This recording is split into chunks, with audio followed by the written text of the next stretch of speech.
Hello बच्चों, यदि आप 11th क्लास में हैं तो भैया कल अर्थशास्त्र का पेपर है और देर रात ही सही बच्चों, लेकिन वायरल पेपर का सभी महत्वपूर्ण प्रश्न यहाँ पर लेकर आया हूँ और गारंटेड मैं कहता हूँ, गारंटी भी देता हूँ। यदि बच्चा 11th क्लास में है और यदि आप लोग यदि अर्थशास्त्र की तैयारी कर रहे हैं, कल एग्जाम है बच्चों, 4 घंटे पहले भी ये पा रहे हैं, यदि आप इसे तैयार कर लेते हैं तो कहीं ना कहीं एग्जाम में बच्चों आप लोग बहुत हेल्पफुल होगा।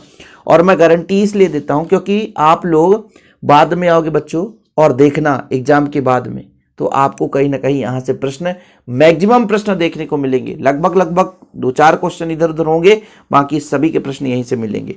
चलिए शुरू करते हैं। सांख्यिकी का अर्थ लिखिए। बहुलक से क्या अभिप्राय है? दंड आरेख किसे कहते हैं? भारत में योजना को क्यों चुना गया? चर किसे कहते हैं? संवेदी सूचनांक क्या है? 2-2 नंबर वाले प्रश्न हैं। सांख्यिकी के कोई 2 कार्य लिखिए। बारंबारता वितरण किसे कहते हैं? समांतर माध्य का अर्थ लिखिए। समांतर माध्य के कोई 2 गुण लिखिए। वर्ग सीमाएं किसे कहते हैं बच्चों? सूचकांक किसे कहते हैं? ये आंकड़ा देके रखा है, समांतर माध्य निकालना है। ठीक है, अंकगणितीय माध्य निकालना है इससे। ठीक है, ये प्रश्न बिल्कुल मत मिस करना। यदि आप पहली बार वीडियो पे आ गए हैं, हमारे चैनल पे आ गए हैं, तो भैया इस प्रश्न को मिस मत करना।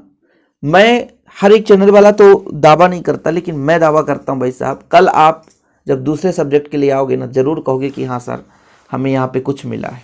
ठीक है, चलिए आगे देखिए। यहाँ पर नित्य दिहाड़ी मजदूर कौन करता है? 3 बिंदुओं को समझाइए। माध्यिका की कोई 3 गुण लिखिए। कार्ल पियर्सन का संबंध गुणांक में कोई 3 गुण लिखिए। वर्गीकरण सारणियन में क्या अंतर है? सारणी मतलब बनाना, क्या अंतर है? बहुलक की कोई 3 गुण लिखना है। ठीक है, और भी देख लीजिए। शहरी क्षेत्रों में नियमित वेतन भोगी कर्मचारी ग्रामीण क्षेत्र से अधिक होता है। कोई 3 कारण बताइए। कोई 3 कारण बताना भाई, ग्रामीण क्षेत्र से अधिक होता है। यहाँ पर देखिए, इससे संबंधित ग्रामीण विकास का अर्थ लिखिए। भारत के कृषि संस्थागत स्रोतों पर प्रकाश डालिए। ठीक है, सह संबंध की कोई 3 प्रकारों का वर्णन कीजिए। ये एक समांकों का रेखा चित्र इससे बनाना, रेखा चित्र संबंधित एक प्रश्न आएगा, ध्यान रखना। ठीक है, इस प्रकार से प्रश्न आएगा। तो इस प्रश्न को देख लेना आप लोग। 2012 में 30 है, 2013 में 50, 2014 में 80, 2015 में 85 है, 2016 में 40 है, 2017 में 70 है। ये प्रश्न छोड़ना मत बच्चों, ये प्रश्न मत छोड़ना, वेरी वेरी इंपॉर्टेंट। ठीक है, आगे देखिए। आयात चित्र किसे कहते हैं? औपनिवेशिक शासनकाल में कृषि की गतिहीनता के कोई 2 कारण लिखिए। मानव पूंजी निर्माण का अर्थ लिखिए। वर्गीकरण का क्या अर्थ है? वृत्त आरेख किसे कहते हैं? उदारीकरण का क्या अर्थ है ना? समांतर माध्य किसे कहते हैं?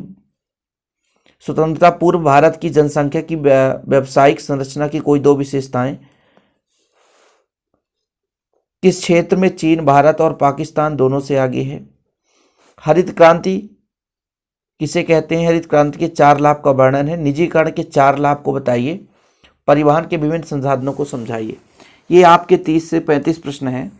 इतना यदि आप तैयार कर लेते हैं बच्चों तो गारंटेड मैं कहता हूं कहीं ना कहीं आपको अच्छे नंबर मिलेंगे एग्जाम में। तो एग्जाम के पॉइंट ऑफ व्यू से अभी के अभी तैयार कर लें तुरंत। और चैनल पर पहली बार चैनल को सब्सक्राइब कर लें। बाकी टेलीग्राम में आप लोग ज्वाइन हो जाएं, डिस्क्रिप्शन में लिंक मिल जाएगा टेलीग्राम में, तो प्लीज़ आप ज्वाइन जरूर हो जाएं। ओके बच्चों, जय हिंद, वंदे मातरम।